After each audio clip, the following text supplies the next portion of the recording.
Let's imagine that you run a small design firm, but you're not really that inspired by sort of the typical consumer products. What you want to do is you want to get out there and find a way to use your skills to help millions of poor people in developing countries. So that was me 3 years ago, facial hair and all, trying to find a great opportunity where we could make a difference. We found two fantastic partners, the East Meets West Foundation and a Vietnamese manufacturer called MTTS, and we found a problem to work on together. The problem is newborn jaundice. So newborn jaundice affects about 2/3 of newborns all around the world. So 2 out of 3 kids have jaundice.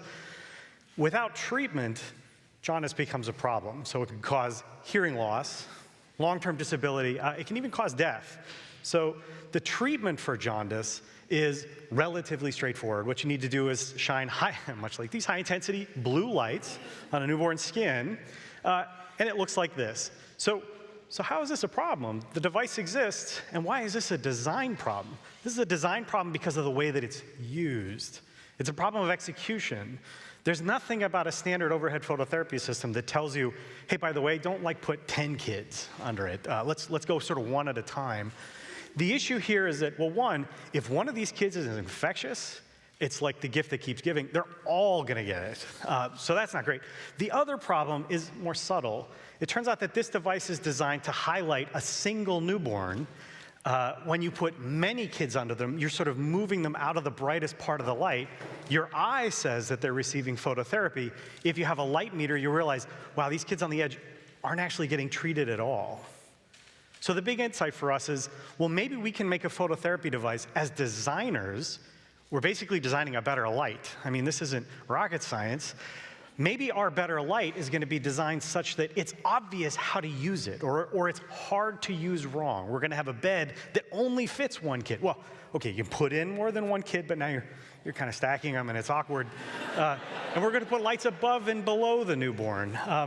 So this is what it looks like, and I'm really proud of this. This is the Firefly infant phototherapy system. It took us the last couple years to develop this. It's been a huge success. So East Meets West and MTTS have now distributed Fireflies to 10 countries around the world. We've already treated thousands of newborns. They're on their way to scale to 1,000 units, and those 1,000 units are going to treat 500,000 kids. That's fantastic. In fact, so statistically fantastic. There are subjective reasons also that tell us that this product is successful. One of East Meets West donors wanted to go to a hospital and see Firefly in action. When they arrived at the hospital, Firefly was missing. So there's an interesting phenomenon. When I travel around the world doing research, there's this very interesting day. It's the same interesting day at every facility I've ever been to. It's yesterday. Oh, yesterday we were following the instructions. You know, yesterday the room was really busy, but nobody's here today. So is this what's going on? You know, yesterday is often a euphemism for, well, we got rid of it. It turns out WHO statistics are that only 30% of donated medical equipment, and remember, the majority of medical equipment in developing countries is donated. Only 30% of that equipment is ever even turned on. Never used. That's $250 million of waste every year. So is that what's happening with Firefly? That it arrived, there was a lot of handshaking and ribbon cutting, and then they chucked it in the closet? So we were really nervous. Well, they did some sort of arm twisting, and it turns out, no, it wasn't broken, thank goodness, and it wasn't sort of rejected. In fact, it was stolen. Okay, borrowed. The director of the hospital had brought Firefly home to treat his sister's newborn. We want him to record a commercial. You know, could you write a testimonial? Like, I'm willing to risk my job because this is such a fantastic product.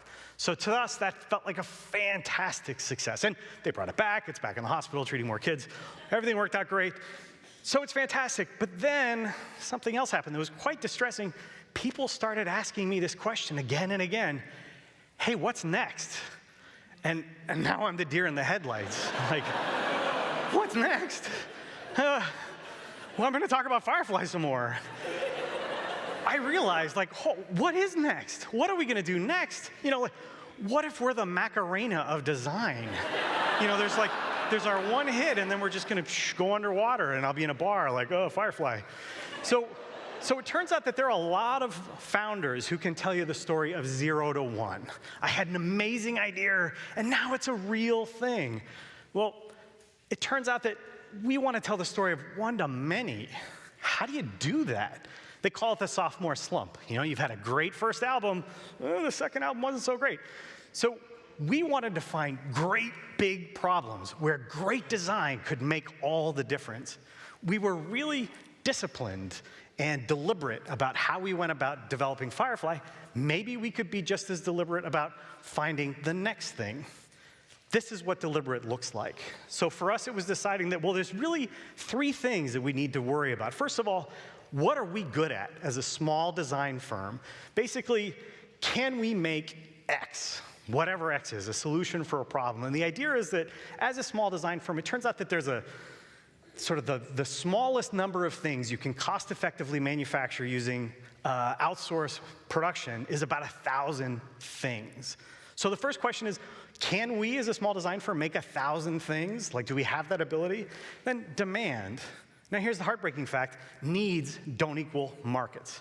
1 billion people need clean water, electricity, education. There's not necessarily markets. How do we know that if we can make X, somebody's gonna wanna pay for X? And then the third thing is social impact. It turns out that it's very complicated. What if we deliver X? How do we know that when we deliver X, it's actually gonna make life better? So let's talk about capabilities first. What we've learned as a design firm is that we do really well at repackaging existing technologies. So if you look at the phone as an example, you know, there's a long history of the development of telephones, so there's a lot of existing body of work for us to work on in adapting. Similarly, existing technologies have this wonderful quality of having international standards. So I can pull a book, a reference that tells me this is what success looks like with this device. Now the challenge is we're doing a lot of global health. Global health has many aspects. So for example, if we were gonna work on drug discovery or virology, we need to work with blood samples. Now, if we were doing, say, a surgical tool like open heart surgery, we might have to work with animal testing or cadavers. I run a design shop. Like, think IKEA furniture and Post-it notes. You know, none of this stuff really fits for us. We can't do that. So that stuff's out.